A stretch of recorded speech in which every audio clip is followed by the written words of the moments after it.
नमस्ते, सत श्री अकाल, वेलकम, आदाब गाइस। और आज 10 अक्टूबर का दिन है 2021 का।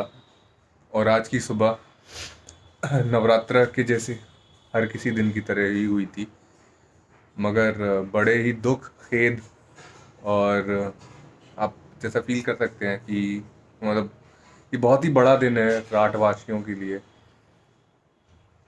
बोलने में भी ये नहीं कैसे बोल सकूं कि हम आज उस व्यक्ति की बात करने जा रहे हैं जिससे मेरा पर्सनल कनेक्ट बहुत ही ऊंचे लेवल पे था, जो कि हमारे हम सबके प्रिय होने के साथ साथ एक बहुत ही आदर्शवादी और बहुत ही अभूतपूर्व लीडर हुए हैं। तो आज जिनके हम बारे में हम बात करने चाह रहे हैं, वो कोई कोई इंसान नहीं, वो अपने आप में एक इतिहास बना के गए हैं आज। तो ये बहुत ही भारी दिन है हम सबके लिए। तो गाइज 2 सेकंड की श्रद्धांजलि मैं उनको देना चाहता हूँ और उसके बाद कुछ बोलूँगा। तो आज गाइज हम बात कर रहे हैं श्री राज नारायण भदौलिया उर्फ रज्जू महाराज की, जो कि अनफॉर्चुनेटली हम सबको अकेला छोड़ के चले गए हैं।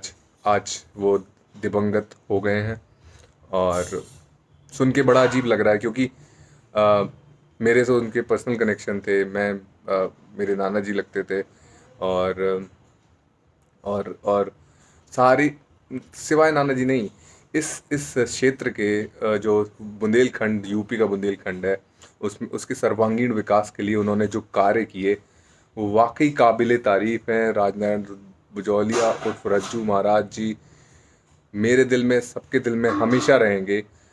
इतने जल्दी नहीं जाना चाहिए था उनको, और हम सब कहने की ज़रूरत ही नहीं, उनको बहुत मिस करेंगे। पूरी परिवार के साथ हमारा समर्थन है और श्रद्धांजलि है।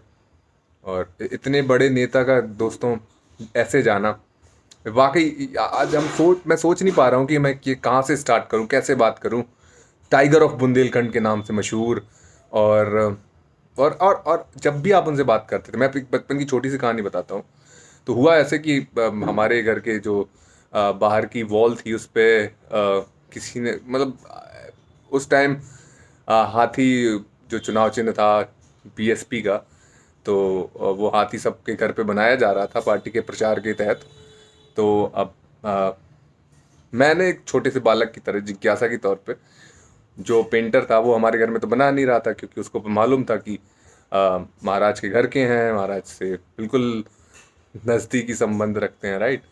तो मैंने फिर भी उसकी ज़िद करके वो हाथी एक छोटे चाइल्ड की तरह बनवा लिया। शाम को रज्जू महाराज जब अपनी रैली से निकले तो उन्होंने देखा हाथी बने हुए, तो उन्होंने मुझसे पूछा, बेटा जी तुमने हाथी क्यों बनवाया? तो मैंने छोटे बच्चे की तरह बोल दिया कि भाई इस बार हाथी ही जीतेगा। तो उन्होंने कुछ नहीं किया, मुस्कुराए और चले गए। फिर उसके बाद, जब उस वक्त उनकी वजह नहीं हुई थी, लेकिन वो बहुत बड़े लीडर बने बाद में जाके, तो उसके बाद चुनाव के परिणाम के बाद उन्होंने मेरे से आके बात कही, बेटा अगली बार हाथी मत बनवाना, साइकिल ही बनवाना। तो वो बात मुझे तब समझ में नहीं आई, जब मैं बड़ा हो गया उसमें बाद में समझ में आई। और कई बार मिले, कई बार उन्होंने ऐसी ऐसी चीज़ें बताई जो कि वाकई में ज़िंदगी में बहुत ही ज़रूरी हैं। और उनको हमेशा याद करेगी दुनिया, कि वो एक निर्भय, निडर और बहुत ही क्या बोलते हैं, ज़मीन से जुड़े हुए लोगों में से एक थे।